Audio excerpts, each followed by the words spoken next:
Hello, everyone, and welcome to the third and final distinguished speaker presentation as part of the 2020 Journal of Emerging Sports Studies Digital Symposium, Power at Play. My name is Andy Pettit, and I'm very excited to welcome Dr. Janice Forsyth from Western University in London, Ontario, and have her join us in a question and answer session on issues relating to Indigenous sport in Canada, for which her research is based. Janice's research lies in the field of history and sociology, where she employs different concepts of power to identify and analyze the conditions that have given rise to specific practices relating to Indigenous physical culture in Canada. Janice focuses specifically on the ways organized physical activities have been used as tools for colonization and how Indigenous peoples have responded to those efforts by taking up those same activities for cultural regeneration and survival. Janice frequently works with governments and nonprofit organizations to develop better opportunities for Indigenous people to engage in physical activities. This May, she published Reclaiming Tom Longboat, Indigenous Self-Determination in Canadian Sport, which recounts the history of Indigenous sport in Canada through the lens of the prestigious Tom Longboat Awards, shedding light on a significant yet overlooked aspect of Canadian policy and Crown Indigenous relations. And with that, I'm going to hand it over to my co-organizer, Taylor McKee, to get going on the Q&A. Fantastic. Thank you so much, Andy. And thank you so much, Janice, for joining us. We're thrilled to have you here. And we're thrilled to have you on a Sunday morning, the last day of our conference. This is a fantastic opportunity to really just talk about, first of all, certainly about Tom Longboat, this book here, which you can see. It's not as, you can sort of see, it is absolutely beautifully organized, beautifully typeset. It is a gorgeous book product on top of it being an awesome read. So definitely, if you get a chance to pick one up, I highly, highly, highly recommend it. But let's start with a discussion of Tom Longboat. First of all, as a subject matter, what drew you to the subject of Tom Longboat? Oh, there's so many reasons, for me to be drawn to him. I think first and foremost, I was a runner in my former life. I started running a lot when I was in high school, and then started running competitively when I was in university. And I'd known of Tom Longboat when I was growing up in high school. I can't tell you how. I don't remember. It was just, part of what I knew. And so, I'd always kind of known that there were great Indigenous runners out there like Tom Longboat. Then, when I started my graduate work at university, I became interested in racism in Canadian sport. And of course, back in the 1990s and early 2000s, the seminal work then was Bruce Kidd's, to run with Tom Longboat, in defense of Tom Longboat, and where he takes a look at the racist depictions, that of Longboat, and it gives you some indication of what he experienced. And so I was just really interested in how, Longboat was depicted, first of all, but also, wondered how he kind of made it through that environment. He seemed to be such a gentleman in a way, such a gentle soul. There's no indication in any of the research that I had read that he had, talked back, or they had, just responded in some ways that might be interpreted differently. And I guess part of that goes back to my own experience as a runner. I think as researchers, we're always drawn to the subjects that we write about because there's some element of personal interest, right? Whether you read something that just captured your imagination or because of something personal in your own background.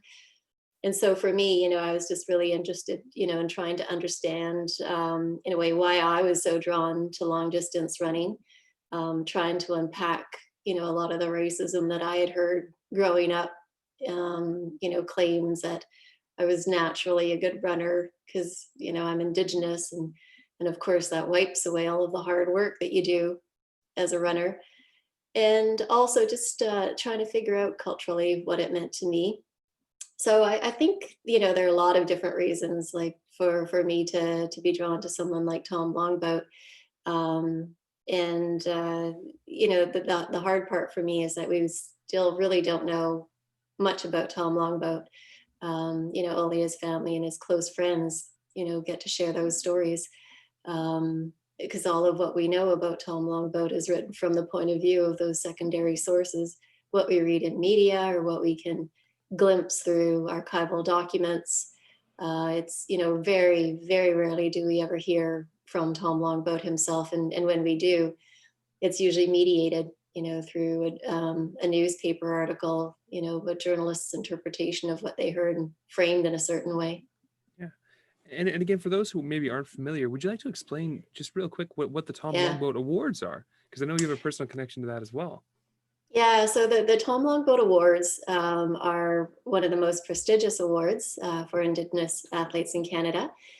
They were established in 1951 by what was then called the Department of Indian Affairs, and now there's, that Indian Affairs was split in the last couple of years into two different kind of branches, but it was established in 1951 by the Department of Indian Affairs and by Jan Eisenhart, who became a good friend of mine. So there's lots of personal entanglements in the story.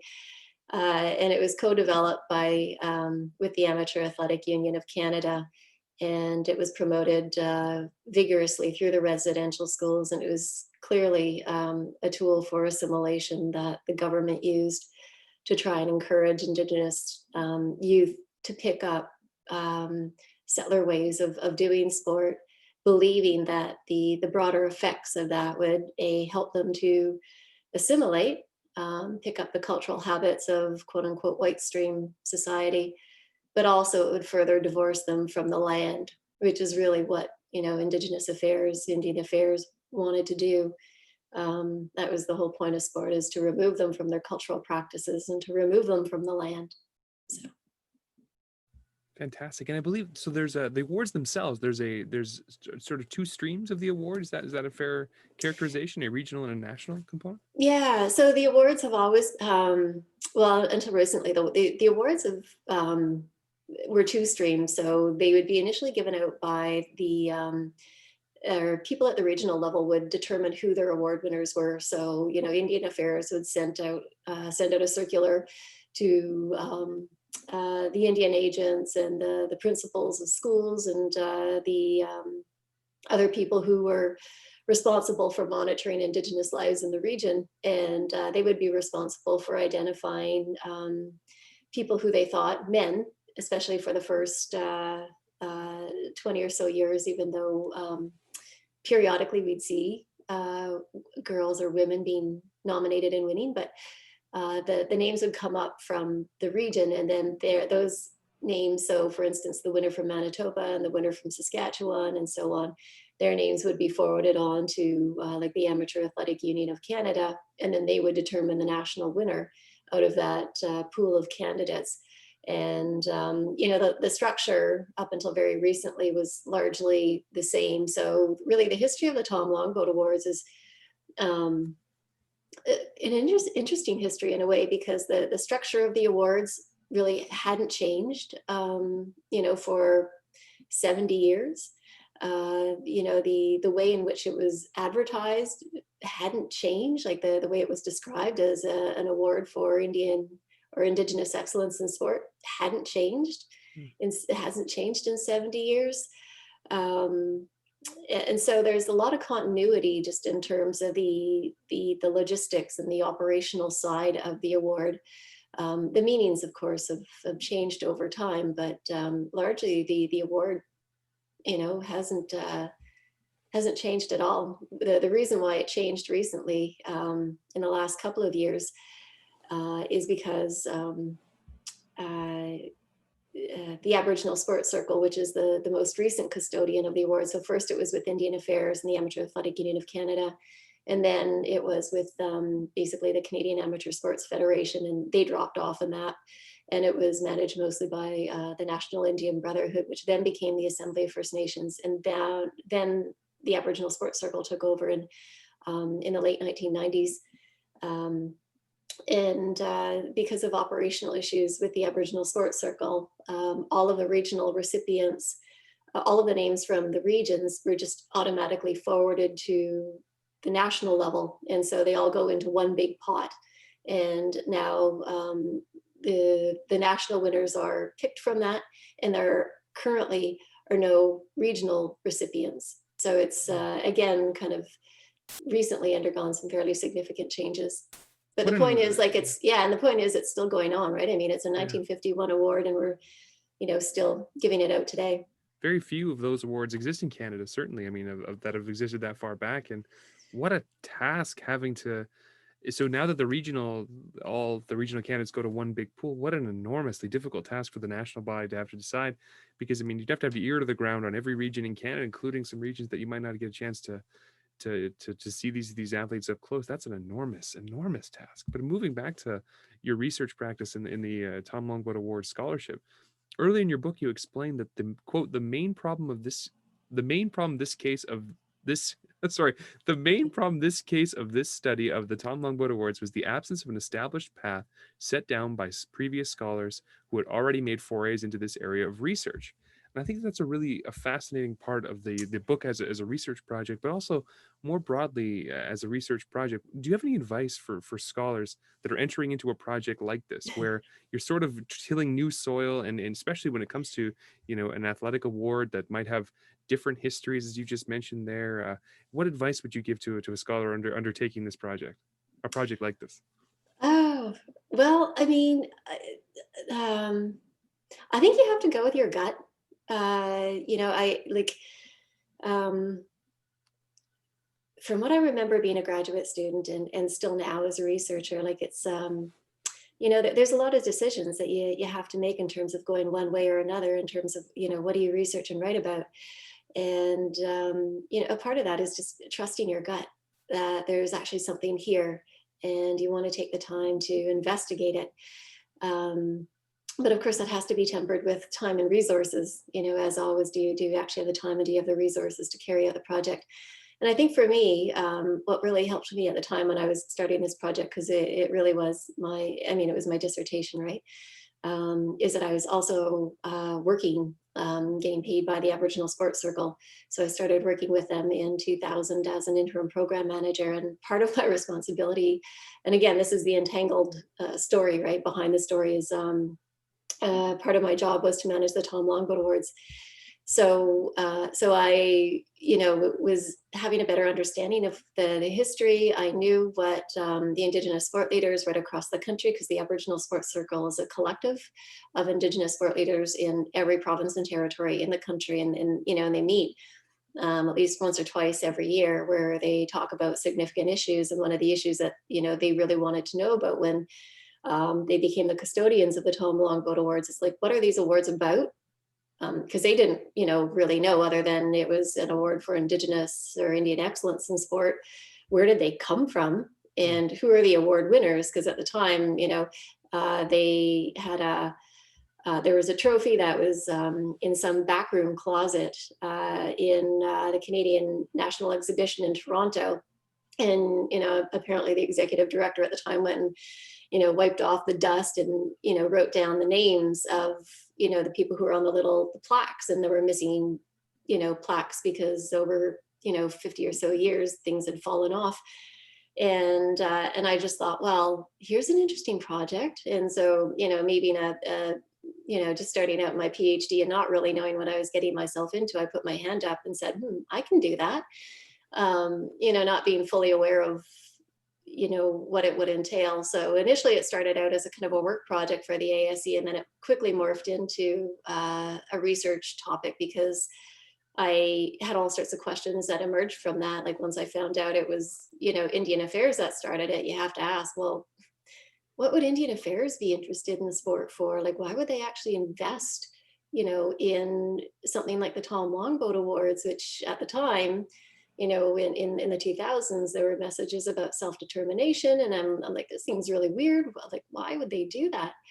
And I remember going to my advisor at the time. I was working with Kevin Walmsley, and I had traveled back from Akwesasne, and I was living in Cornwall, just going across the bridge to work in Akwesasne every day at the Aboriginal Sports Circle. And I would periodically go back to Western to make an appearance. And I told him that I wanted to write a history of the Tom Longboat Awards. And he sat back and he said, "You're going to write a history of a sport award?" And I thought in my head, I mulled it over. I thought, yeah, that sounds pretty crazy. And he's like, "What angle are you going to take?" I'm like, "I don't know. But you know what, I'm pretty sure I can figure it out." So I think, I would say, trust your gut. At the end of the day, no one knows your project better than you. And, of course, as with anybody, you probably need a little bit of help just trying to tease out what the significance of your work is about, just as I did. But go with your gut. I just, who writes a history of a sport award? What a quirky thing to do. You mentioned your gut there. I mean, I'm curious about that sort of go with your gut line of inquiry. What was there anything that surprised you about doing this research? Were you surprised by anything you found? I was surprised by a lot of things. I think, like, where do you start? And I think that's the thing about research that inspires all of us, right? If we're not surprised about a lot of things, then, we're probably not thinking through what it is that we're studying as hard as we could. So I went in with a question about, why would Indian Affairs, be interested in sport? It was the first real kind of linkage that I'd heard about Indian Affairs and sport. I'd already read, J.R. Miller's Shingwak's Vision, and and if there are a few other pieces out there, Catherine Pettipas, Severing the Ties That Bind, and in there, in each of those seminal works, they each mention sport as being a fundamental process to assimilation.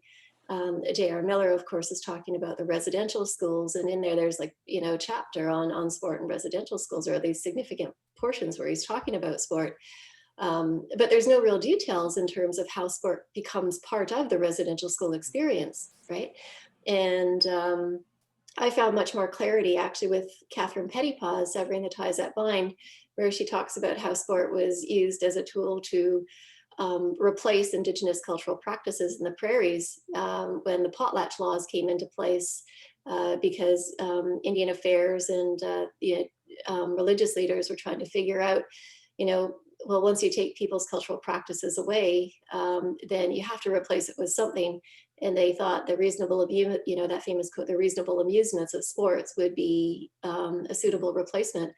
And in there, I found much more, at least from my point of view, helpful kind of information in terms of how that kind of process works. And so for me, it was like two pieces like that really got me thinking about, well, something really needs to be mapped out in terms of the relationship between sport and assimilation. Here's a really good entry point: sport in the residential schools. And the fundamental question is, why would Indian Affairs start the Tom Longboat Awards in 1951? And a lot of this work probably wouldn't have been possible because, again, you have to think about time and resources. But, for me, again, the originator of the awards, Jan Eisenhart, was alive at the time. He was about 94, living in Dorval, Quebec, which wasn't too far away, from London, Ontario, which is my home base. But I would also spend a lot of time in Akwesasne and Ottawa. And so it wasn't all that far to go and travel and meet Jan and get to know him. And that was just a fascinating experience, not knowing what to expect from the guy who created the Tom Longboat Awards, who worked at Indian Affairs, and it was a tool for assimilation. I just remember like not even knowing him and driving to his house, wondering, how am I going to feel about him? Right? Like, here you come face to face with someone who was part and parcel of, a government department that was just intent on wiping away Indigenous people. And so I wasn't really sure what to think. So I had this, person who could tell me the original story from his point of view about why he created the Tom Longboat Awards, what his experience was in Indian Affairs. And that really kind of helped me to move that idea along to going with my gut kind of feel. It's just like, I think there's something really good here, and I think it's worth investigating.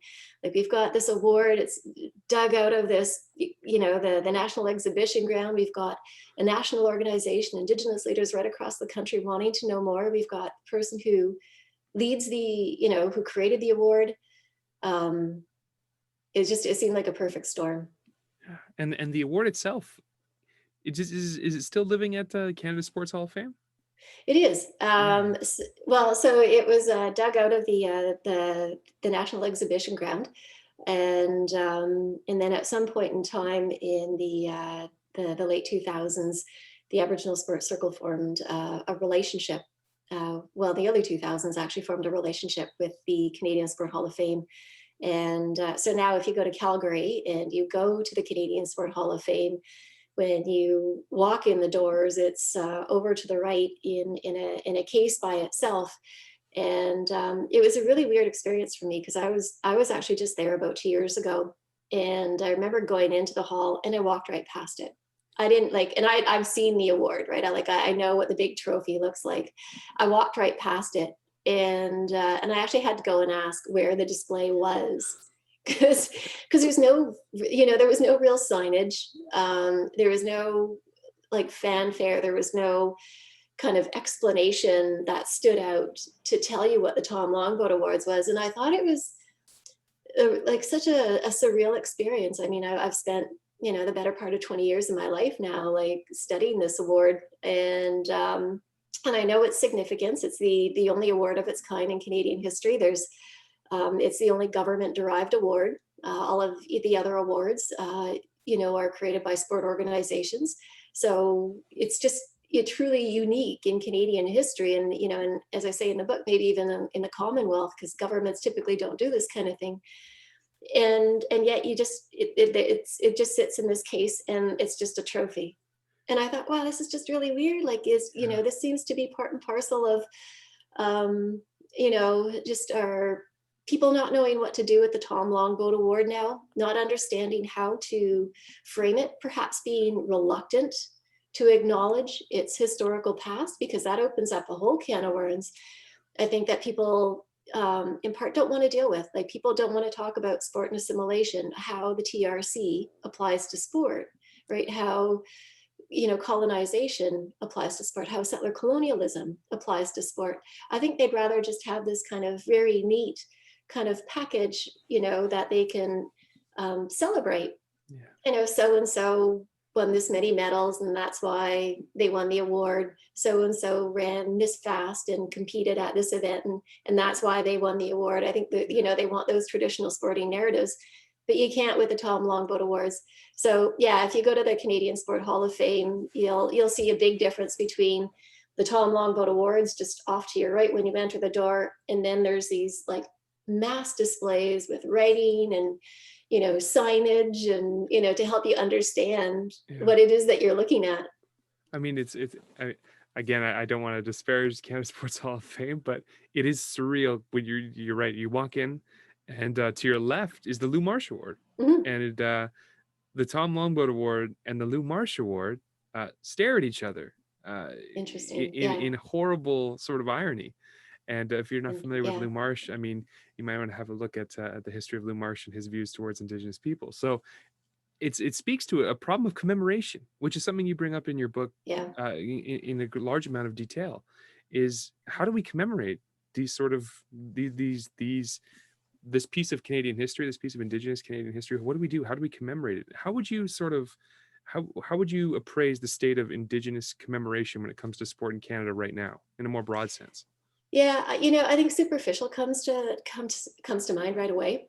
Again, I think sport is an ultra-conservative environment, and and people who are leading sport, have a really difficult time trying to understand the broader social significance of sport beyond the dominant narratives that they hear. So, for instance, beyond it being good for your health, or, bringing people together, or, bringing Canadians together, for instance, or, maybe there's some sort of development aspect of it. helping kids stay in school. So I think beyond those dominant narratives, which is a very kind of typical framework for understanding sport, people have a really difficult time thinking through this. And it's interesting because recently I've, because I also volunteer a lot in sport, right? And so I work with a lot of the people that I also, critique their creations, right? So it's always this really difficult fine line that I tread, often uncomfortable for me and for them probably. But I think sometimes when I'm really empathetic, I say, well, what can we really expect from sport administrators? They don't have the training or the background to understand sport the way we do. And so, while I'm sitting at the table and, a lot of my colleagues in Indigenous sport are sitting at the table, and we can have these detailed conversations about the significance of what we're doing, and we don't have to go and do all of this background education, a lot of the times in order for us to have the same conversation. Sport isn't there, right? I mean, maybe they've had years and years of understanding women's experiences in sport. And so their gendered lens, might be, more focused than other aspects. But I would have to say it's just, we're so far behind in terms of the mainstream sports system is so far behind in terms of understanding Indigenous experiences in sport, other than what they typically hear through the dominant narratives, which is often deafened, and it reinforces, kind of this benevolent, kind of way of understanding Indigenous sport, and they're here to help, make Indigenous lives better. And, from us, from the Indigenous point of view, it's like, well, we've been doing this work for years, and yeah, we know we've got all these, challenges that we need to address that, were caused by the state. But we're coming at it from a different point of view, which is about us exerting our agency and doing it in a way that makes sense to us. So it's a very different, cultural clash, a very different way of talking about things and experiencing things. And that's why I say it's a superficial understanding. And so when it comes to things like celebrating Indigenous experiences in sport and commemorating Indigenous experiences in sport, it's often from the point of view, and, and I think about it, well, what are we celebrating? We're celebrating their accomplishments in the dominant sport system. And in a way, another way of thinking about that is we're celebrating their ability to fit into the mainstream sport model and do well in that space. And, and that's not to take away from the sporting experiences of people who've done that, because I myself, have come through in large part through the mainstream sports system. And not that I competed at the Olympic level or anything, but I competed at a high enough level with, being on Western's varsity cross country and track and field team. But that's really what it means. Like when I take a look at the history of the Tom Longboat Awards and the way these narratives get rolled out in public, that's typically how it's framed. And so then if that's how it's framed, it's no wonder then that, people are having a hard time trying to unpack sports relationship to colonization, because even at that level, when we begin with something like a celebration, it's discursively framed in a way to prioritize assimilation. Look how well these Indigenous athletes have done fitting into what is already there. And that's an excellent sort of tension that you bring up there. I mean, we know that this is something that you explore with even the role of hockey in residential schools themselves. I mean, this is a constant polarity between, do we celebrate all experiences if they're related to sport, or is everything meant to be celebratory? That's a great point. And this sort of gets at this idea of that you brought up in your book here. And you mentioned one of the most striking passages, sport, this is from your book, sorry, quote, "Sport and more broadly ideas about appropriate physical culture have always been wrapped up in efforts to conquer new lands, whether in Canada or elsewhere. And as we progress past an era of reconciliation into an era of Indigenous resurgence, what new lands do you imagine sport will look to conquer? Where do you envision this going?" Oh, so I mean, there's a lot to unpack there, right? And I think people have a hard time understanding sport and its relationship to land. But for Indigenous people, it was connected to land. It was, life was based on the land. They were land-based lifestyles, and sport was, part and parcel of them learning how to survive on the land. It was their training for living on the land, in addition to performing a whole bunch of other important critical, cultural functions. And so when organized sport came along in the way that the settlers did it, it was divorced from the land. It didn't have the same cultural attachment. So you have confined spaces like a hockey rink, right? With, tightly bound rules in order, to be able to play, a different team from a different area, because they have to be playing like the same team, the same game, in order to, engage in that type of activity. And I think, so I think it's really important then for people need to understand, how sport was part and parcel of removing Indigenous people from the land, and how Indigenous people, in some cases, are trying to use sport to rebuild connection to land. And that can look just so different, depending on where you go. Because again, there's, I take a look at what people are doing all across the country right now, with Indigenous sport, and it is just so different and so beautiful in so many ways in terms of what they're doing with sport. And COVID actually is, interestingly enough, it's been a really interesting experience listening to Indigenous leaders across the country trying to figure out how to help their communities make it through COVID, survive COVID, and and how sport fits into that. But I think for me too, there's again, there's like other concerns. So I'm going off in different directions, but I am also concerned about the way in which sport, even when it's framed as Indigenous sport, is being picked up by third parties and used as entry points for gaining further access to the land for resource extraction. And for that, I really appreciate the work of Lindsay Hayhurst and Audrey Giles, Rob Millington, and there's a growing group of scholars, allied scholars, who are doing critical work in this area. But also just, I'm using kind of lands metaphorically in terms of like, helping people to understand all of the different ways that Indigenous people are using sport, so that they can, be better partners in sport and support Indigenous led ways for using it. And it isn't a one size fits all approach, because, every region of the country, every cultural experience is just so different. You get different experiences in the far north than you do in the east, over in Labrador and Newfoundland.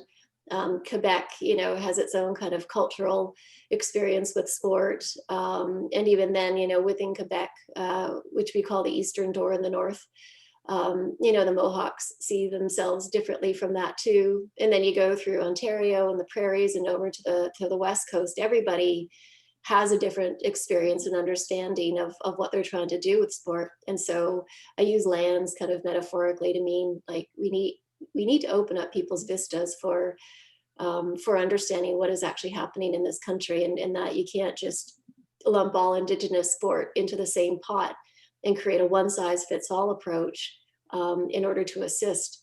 It is really complex, absolutely. But it's also culturally relevant in that way. The most meaningful cultural experiences are always the ones that are locally based. Absolutely. That's fantastic. Thank you so much. I want to again now remind people that are in attendance, if you have a question, you can write one in the chat function and I'll ask Janice for you, or you can use the raise your hand function and I'll ask you to unmute. And Janice, just as we sort of finish up the formal part of the Q&A, the formal part of the informal Q&A, tell us about projects you're currently working on. What are you excited about? What's getting you excited right now in your own work? Well, I think, a couple of things. Like my head is always spinning, right? And there's one part of this Tom Longboat Award project that I still have to finish, and it's actually kind of funny because when I was submitting the book for review, I had this big long chapter on the theoretical approach for understanding sport awards. And the reviewers wrote back, and a colleague wrote back, because I had sent it to a colleague ahead of time just to get his feedback.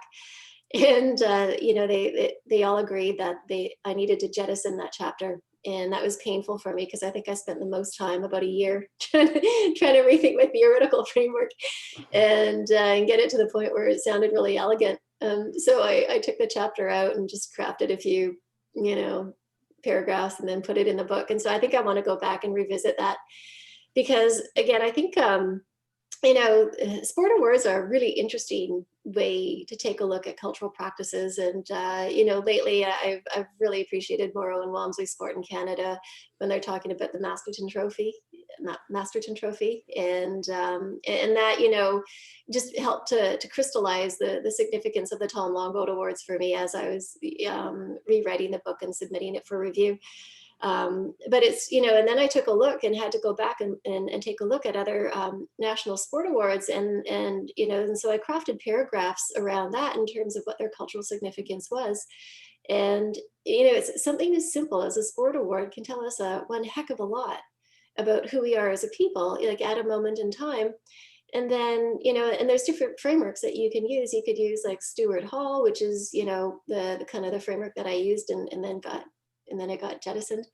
And you're taking a look at using semiotics, to understand a cultural artifact like a sport award.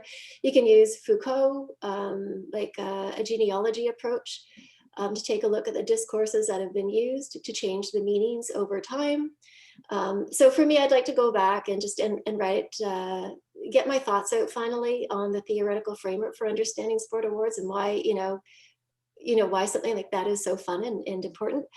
But another project that I'm working on, and you're of course a part of this, is the Sioux Lookout Blackhawks, and we're working with a fantastic postdoc, Alexandra Giancarlo, and she's leading us through that. But again, that project goes back 20 years for me, to a family friend who, when I was over at his house in the late 1990s, and we were having tea, and he was a mentor for me. And he brought out this book of, or this box of photographs, and they were professionally taken. Even at that time, I knew they were professionally taken because they, they were so obviously staged, and they had the quality of professional photographs. And he was talking to me about his experience being on the Blackhawks hockey team, which was a bantam age hockey team that played for Sioux Lookout Indian Residential School between 1949 and 1954. But these photographs were from a specific tour in 1951. Again, that Indian Affairs led, and my friend Jan Eisenhart led. And I held on to that story for 20 years. And now we're coming back to it to tell the story of his experiences and a few other residential school survivors' experiences of being on that team, asking, what do they make of their experiences 70 years on, now that we know what we know about residential schools, and now that we know about, the sporting experiences, and we're having a better understanding of that. And we have all of those beautiful photographs to help tell the story. So I'm super excited about that. And then the other one, of course, is hockey, which I know nothing about. And so I always now preface my conversations for hockey about that.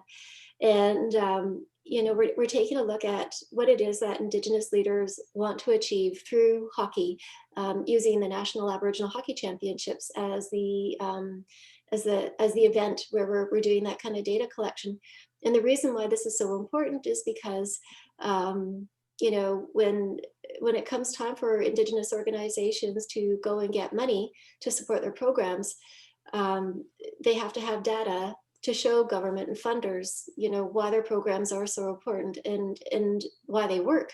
And currently, most Indigenous sport organizations are underfunded. I mean, that's the same all across the board for usually Indigenous organizations, not just sport. It's part and parcel of what I call mercenary colonialism, and that's Shiri Pasternak's term, and she works out of the Yellowhead Institute in Toronto. But the point is, if we can develop Indigenous-led evaluations that show what it is Indigenous leaders are trying to do through hockey, then at least they'll have the tools to advance their own priorities for hockey specifically, and then for sport more generally, because they can then take those evaluations and apply them to other programs that they're running. And so in that sense, not only can we show funders why this program is important and what is so different about Indigenous-led aspirations for sport rather than third-party interests for sport, then these organizations can do what they need to do better without having to bend to the will of funders and third parties to go and get the money. Yeah, and if I may, I mean, the National Aboriginal Hockey Championships, the NAHCs, are one of the most unique sporting events you will ever attend in your life. If you have an opportunity to attend them and they're in your city, go and see them. I mean, for the hockey, surely, absolutely, but it is an event like very, very few I can imagine in Canada. It is an absolutely fantastic tournament. I was fortunate enough to go to the one in Whitehorse last year, and it was amazing. It was a fantastic experience. And just to quickly double back to your Sioux Lookout project, if people want to learn more, is there a website they could go to for that? Yeah, absolutely. It's Crossing the Red Line. And so you can do Crossing the Red Line. And if you also do in quotations the Sioux Lookout, then it'll probably come up. I've learned that there's a lot of Crossing the Red Line references in hockey. Crossingtheredline.ca, I think, is the URL, Yes. just to formalize it in Canada. And I Yeah. believe the larger research project that you're a part of, the website is indigenoushockeycanada.com. If you're That's interested right. in more information about that. So we actually do have a question. I'm going to ask Andy to unmute himself here, and he's going to ask a question. Hello? Hello, Andy. Hello? Yep. We can hear you. All right. You want me to do the video as well, or? Sure. Yeah. There you Hi. are. Hello. All right. So first of all, thank you so much for this. Your presentation has been very illuminating for me. I have a question regarding the term ally. I've heard this, and we've used this term ally here a few times this weekend. Sam McKegney and the folks at the IHRN yesterday used it on occasion during their presentation, and you have used it in this Q&A as well. My question is, how do you define allyship, and what makes a good ally? Yeah, and that's a great question, right? I think a lot of people are really struggling with that, and I think they have been for a while. For me, when I think about allies in a research context, there are people who are doing research that helps to advance Indigenous priorities for sport. So it's not necessarily someone who is, has a burning question around something having to do with Indigenous sport and then goes off and researches it. That to me is fairly, traditional research. And it may or may not, have any benefit or linkage to Indigenous priorities for sport. So I wouldn't call that kind of work allyship. Allyship is, done by people who are actually engaged with Indigenous people so that they understand what their priorities for sport are and what their challenges are. And then they go and conduct research to help advance their priorities for sport. And that can be done in any number of different ways. Like I'm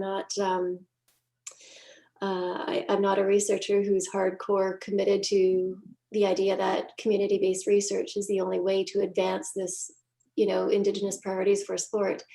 I think about the work that I do at the Aboriginal Sport Circle, and I've been with this organization now for a long time, so since 2000, and currently I sit there as the vice president, and so I've had leadership roles for a while. And it wasn't so long ago we were talking about, man, how good would it be if we could get to the point where we were stable enough and had enough funding to create a research agenda for the organization, where we would invite, selected researchers to the table who we know possess potential or have already demonstrated their potential, and they would learn what our priorities are, because it takes a lot to educate allies in terms of what your priorities are. And in Indigenous sport, like a lot of community leaders, we're torn in all sorts of different directions, trying to juggle family life, work life, volunteer life in order to do what we do. And so we thought maybe one of the ways to advance our priorities would just be to invite them to our meetings where they could listen, in the same way that when I started out in 2000, I sat at the table listening. And I mean, my whole point in going to the ASE back in 2000 wasn't even really about me. It was, at the time, I think Western wanted to develop an Indigenous sport research facility.